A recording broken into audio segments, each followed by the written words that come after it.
Hello guys, welcome to another session of कर law बात। आज हम लोग जो डिस्कस करने वाले हैं, जो आप यहाँ पे पढ़ रहे हैं, 53rd chief justice of India. तो हम थोड़ा बहुत इनके बारे में भी डिस्कस करने वाले हैं जो 53rd है, और थोड़ा बहुत हम लोग इस पोस्ट के बारे में डिस्कस करने वाले हैं, चीफ जस्टिस ऑफ इंडिया। तो जस्टिस सूर्यकांत अभी अभी चीफ जस्टिस ऑफ इंडिया बने हैं, 53rd chief justice of India, right. इन्होंने किनको सक्सीड किया है? जस्टिस BR गवाई को, ठीक है। और ओथ इनकी एडमिनिस्टर हुई थी by president at the Rashtrapati Bhavan. ये इस चीज के बारे में हम लोग थोड़ा सा डिटेल में समझने वाले हैं कि जस्टिस सूर्यकांत जी के बारे में थोड़ा बहुत जानेंगे, और थोड़ा बहुत हम लोग इस पोस्ट के बारे में जानेंगे जिसको हम कहते हैं the chief justice of India, right. So moving forward, constitutional significance क्या है इस ऑफिस की, चीफ जस्टिस ऑफ इंडिया की? सबसे पहले तो ही is the administrative head. What does that mean? इसका मतलब यह है कि जिस भी तरीके के केस फाइलिंग होती है, केस की लिस्टिंग होती है, किस तरीके से केस अर्जेंट हियरिंग कैसे देखी जाएगी, ये सारे के सारे matters chief justice of India deal करते हैं when it comes to the supreme court. और यही प्रोसीजर्स मोर और लेस, मोटा मोटी यही सब फॉलो होता है लोअर कोर्ट्स के अंदर भी, right, including the high courts. तो दूसरा, कॉन्स्टिट्यूशनल लीडर, इसका मतलब क्या है? ये सबसे इंपॉर्टेंट एलिमेंट है जो आपको समझने की जरूरत है with respect to the chief justice of India. इसका मतलब ये है कि चीफ जस्टिस जितनी भी कॉन्स्टिट्यूशनल बेंच है उसको लीड करते हैं। जो भी कॉन्स्टिट्यूशनल बेंच होती है, यानी कि जहां पे 5 या उससे ज्यादा जजेस एग्जिस्ट करते हैं, ठीक है, किसी मैटर को सुनने के लिए। ये कब बनती है? ये किसी कॉन्स्टिट्यूशनल एम्बिग्युइटी को हटाने के लिए बनती है। तो जो ऐसे मैटर्स होते हैं जो कि आपका लीगल लैंडस्केप शेप करते हैं किसी भी देश का, उसको बेसिकली लीड करते हैं chief justice of India. At least in our nation the chief justice leads it, right. और लास्ट आ जाता है that he is the master of the rooster. इसका मतलब क्या है? वो बेसिकली डिसाइड करते हैं कि कौन से जज साहब अभी कौन सा पर्टिकुलर केस देखेंगे, राइट। एक पर्टिकुलर टाइम फ्रेम के अंदर ये चीज डिसाइड होती है कि क्रिमिनल मैटर्स अभी यहाँ जा रहे हैं, सिविल मैटर्स यहाँ जा रहे हैं, उसको बोला जाता है rooster. And he is the master of the rooster, मतलब ही डिसाइड्स। अब जस्टिस सूर्यकांत के बारे में अगर हम लोग बात करें थोड़ी सी, तो इनका बहुत अमेजिंग सा लीगल करियर रहा है। He was born in Hisar, Haryana, back in 1960s, ठीक है। एंड ही वॉज, अब ये एक अपने आप में लीगल जीके का न्यूज है, तो आपको ये बात याद रखने की जरूरत है कि कौन से हाईकोर्ट में वो सबसे पहले गए थे। दूसरा, एक और याद रखने की बात है कि वो एडवोकेट जनरल बने थे। He was the youngest advocate general of Haryana, right. Youngest advocate general of Haryana अपने आप में ये बात सिग्निफाई करने के लिए सफिशिएंट है कि what kind of legal knowledge he held, right. दूसरा, वो सबसे पहले Punjab and Haryana high court में जज बने थे। इसके बाद एक और हाई कोर्ट उनकी डेजिग्नेशन है जो आपको याद रखने की जरूरत है, which is the chief justice. He was the chief justice of Himachal Pradesh high court. इसके बाद क्या होता है? इसके बाद ही एंटर सुप्रीम कोर्ट। ऑब्वियसली 2019 में उनका सुप्रीम कोर्ट में एलिवेशन हो जाता है, और अभी 2025 में ही has been appointed as the 53rd chief justice of India. तो अपने आप में एक स्टेलर लॉ करियर है जो आप सबको भी एम करना ही चाहिए। मूविंग फॉरवर्ड विद दिस, अगर हम लोग अब बात करें कुछ सुप्रीम कोर्ट की हिस्ट्री के बारे में, तो वो कैसी है? बहुत इंटरेस्टिंग सी हिस्ट्री है, और बहुत ऐसी है कि आपको लगेगा कि सुप्रीम कोर्ट कितना पुराना है, बट एक्चुअली है नहीं, राइट। तो अगर हम बात करें तो सबसे पहले सुप्रीम कोर्ट की एग्जिस्टेंस हम देखते हैं रेगुलेटिंग एक्ट 1774 में, जब फोर्ट विलियम, जो कि कोलकाता में है, वहां पे ब्रिटिश इंडिया ने एक सुप्रीम कोर्ट स्टैब्लिश किया, जो कि उनके कोर्ट्स को बेसिकली देखता था, प्रेसिडेंसी कोर्ट्स को। कहां पे थे प्रेसिडेंसी कोर्ट्स? कोलकाता, बॉम्बे, मद्रास, ठीक है। और पहले जो चीफ जस्टिस थे इस पर्टिकुलर सुप्रीम कोर्ट के, वो थे सर एलिजे MP, ठीक है। अब हम बात करते हैं इंडियन हाई कोर्ट्स एक्ट के बारे में। इसी एक्ट के बेसिस पे इंडिया में पहले हाई कोर्ट स्टैब्लिश हुए थे, जो कोलकाता, बॉम्बे और मद्रास थे, और ये भी ब्रिटिशर्स ने ही किए थे। इसके बाद आ जाता है फेडरल कोर्ट। फेडरल कोर्ट क्या है? जब गवर्नमेंट ऑफ इंडिया एक्ट पास हुआ तो फेडरल कोर्ट बनाने की बात हुई। अब फेडरल कोर्ट में बेसिकली होता क्या है, जुडिशरी के अलावा भी मेंबर्स होते हैं जो एग्जीक्यूटिव वगैरह से ऐड हो सकते हैं, उस तरीके की चीजें थी। तो obviously it was not very long lived as a concept, क्योंकि हमारे देश में तो ऐसा कोई कॉन्सेप्ट है नहीं, सेपरेशन ऑफ पावर्स है। और लास्ट आ जाता है कॉन्स्टिट्यूशनल ट्रांसफॉर्मेशन, राइट। तो सुप्रीम कोर्ट ऑफ इंडिया आता है, जिसने सारे दूसरे सो कॉल्ड सुप्रीम कोर्ट को रिप्लेस किया। आर्टिकल 124 के अंदर ये स्टैब्लिश होता है, और हमारे पहले चीफ जस्टिस थे HJ कानिया, राइट। और कब बने थे? जब हमने कॉन्स्टिट्यूशन पूरे तरीके से एनफोर्स किया था, which is this date 26 January 1950, right. Moving forward, financial independence कितनी जरूरी है एक जज की लाइफ में? सबऑर्डिनेट कोर्ट से लेके हाई कोर्ट, हाई कोर्ट से लेके supreme court. When it comes to the economic aspect of life, मैं हमेशा बोलता हूँ क्लासेस में कि इकोनॉमी गवर्न करती है बहुत कुछ, कभी कभी तो by law itself is govern by economics. तो अगर कोई अनफेवरेबल जजमेंट के बेसिस पे किसी की सैलरी रोक दी जाए, कम कर दी जाए, इस तरीके की सिचुएशंस एग्जिस्ट कर सकती है ना, तो उसी के रिगार्डिंग कुछ फाइनेंशियल इंडिपेंडेंस के एलिमेंट है जो एग्जिस्ट करते हैं, उनके बारे में हम लोग थोड़ा सा डिस्कस करते हैं, राइट। सबसे पहली बात क्या है, उनकी जो सैलरी होती है हमारे जजेस की, राइट, वो चार्ज कहां से की जाती है? कंसोलिडेटेड फंड्स ऑफ इंडिया से, यानी कि वो एक्सपेंडिचर की तरह चार्ज की जाती है।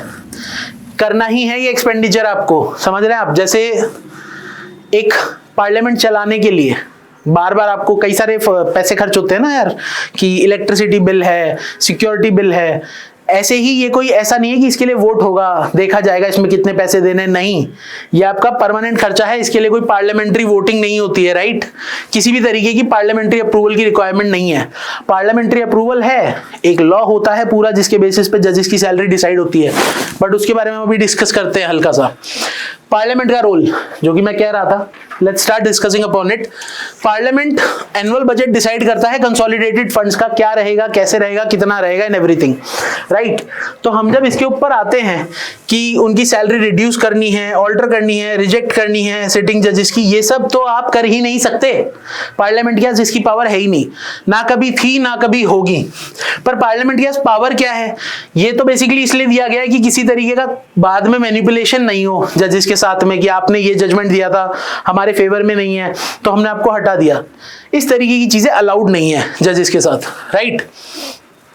आपको बस ये समझने की जरूरत है कि when it comes to the fact that government cannot punish the judges monetarily, unfavorable judges, आधे से ज्यादा केसेस जो कोर्ट में आप देखते हो, स्पेसिफिकली सुप्रीम कोर्ट में, वो स्टेट वर्सेस स्टेट डिस्प्यूट होते हैं। आपको दिखते बहुत ज्यादा मतलब फंडामेंटल राइट्स के हैं, बट ज्यादातर केस स्टेट डिस्प्यूट्स के हैं। तो पार्लियामेंट का रोल क्या है? पार्लियामेंट का रोल सिर्फ इतना सा है, आपको समझने की जरूरत है। पार्लियामेंट लॉ पास करता है जजेस की सैलरी बढ़ाने के लिए, पर्क्स बढ़ाने के लिए, अलाउंस बढ़ाने के लिए, पेंशन बढ़ाने के लिए, कम करने के लिए पास कर सकता है लॉ, लेकिन उसके अंदर एक कैच है। कैच ये है कि जो सिटिंग जजेस है ना, मतलब जो ऑलरेडी अपॉइंट हो चुके हैं, उनके ऊपर वो लॉ लागू नहीं होगा। जो बाद में अपॉइंट होंगे उनके ऊपर वो लॉ आप लागू कर सकते हो, यानी जो अब अपॉइंट होगा उसके ऊपर नया जो लॉ आया है उसके बेसिस पे आप लागू कर सकते हो। जो लास्ट जजेस की सैलरी का एक्ट है वो 2019 का है, ठीक है। तो ये है बस, पार्लियामेंट का रोल इतना सा ही है। इसके अलावा पार्लियामेंट मैनिपुलेट नहीं कर सकता है किसी भी तरीके से जजेस की सैलरी, अलाउंस, पर्क्स, पेंशन, कुछ भी, राइट। नाउ मूविंग फॉरवर्ड, एक चीफ जस्टिस की क्या क्या रिस्पॉन्सिबिलिटी होती है, क्या क्या चीजें होती है, क्या क्या पावर्स होती है, उसके बारे में हम लोग बात करते हैं। सबसे पहला तो है प्रेसिडेंशियल ओथ। अब आपको ये बात पता ही है प्रेसिडेंट की पोस्ट, और अगर नहीं पता है तो मैं अभी बता देता हूं। प्रेसिडेंट की ओथ कितनी इंपॉर्टेंट है आपको ये समझना इसलिए जरूरी है बिकॉज प्रेसिडेंट एक इकलौती ऐसी पोस्ट है जो कभी भी वेकेंट नहीं रह सकती। आप बोलेंगे सर प्रेसिडेंट तो बदलते हैं, वेकेंट होती है, ये होती है, नहीं। President is the only post in India जो कभी वेकेंट नहीं होती। क्या कहना चाह रहा हूं मैं इससे आपको? मैं ये कहना चाह रहा हूं, कॉन्स्टिट्यूशन कहता है there shall be a president of India. Shall be मतलब होना ही चाहिए। अब इसका मतलब क्या है? मतलब ये प्रेसिडेंट साहब नहीं है, बीमार हैं, कहीं बाहर हैं और पार्लियामेंट्री प्रोसीजर चल रहे हैं, कुछ भी चल रहा है, तो कौन एक्ट करेगा प्रेसिडेंट की जगह पे? वाइस प्रेसिडेंट एक्ट करेंगे। अब मान लो वाइस प्रेसिडेंट साहब भी नहीं है। अब एकदम एक्सट्रीम एग्जांपल से लेते हैं ताकि आपको समझ आए। प्रेसिडेंट की अनफॉर्चुनेट डेथ हो जाती है, ठीक है, तो वाइस प्रेसिडेंट एक्ट करेगा एज प्रेसिडेंट। वाइस प्रेसिडेंट की भी अनफॉर्चुनेट डेथ हो जाती है while the president has not been appointed yet, तो कौन एक्ट करेगा? तो सीजेआई एक्ट करेगा एज प्रेसिडेंट। और उस टाइम पे कोई सीजेआई नहीं है तो कौन एक्ट करेगा? तो एक्ट करेगा सुप्रीम कोर्ट का सीनियर मोस्ट जज एज प्रेसिडेंट। अब ऐसी सिचुएशन तो इंडिया में कभी नहीं आने वाली कि सीनियर मोस्ट जज ही नहीं है। तो आपको ये बात समझने की जरूरत है कि कभी भी किसी भी सिचुएशन में president of India shall always be holding its post, right. Next, master of rooster, ये हमने डिस्कस किया, ठीक है। कॉन्स्टिट्यूशन बेंचेस को प्रिसाइड करते हैं, ये भी हम डिस्कस कर चुके हैं। Head of collegium system, head of collegium system क्या है?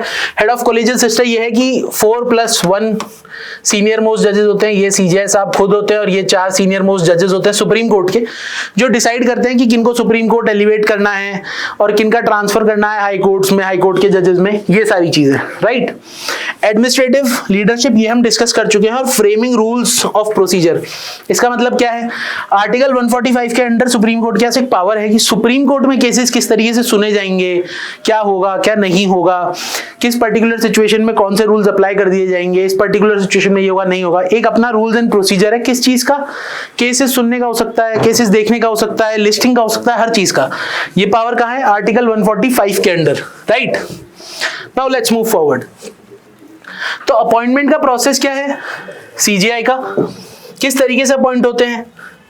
एक पूरा प्रोसीजर है। क्या प्रोसीजर है? सबसे पहले तो जो करंट सीजेआई है वो रिकमेंड करते हैं, यानी कि बीआर गवई साहब ने रिकमेंड किया होगा कि जस्टिस सूर्यकांत को नेक्स्ट सीजेआई बनना चाहिए। तो वो कैसे रिकमेंड करते हैं? तो अब हमारे यहाँ पे जो चल रहा है सालों साल से प्रोटोकॉल, वो ये है कि सीनियर मोस्ट जो जस्टिस है उन्हीं को रिकमेंड किया जाता है to be the next chief justice, right.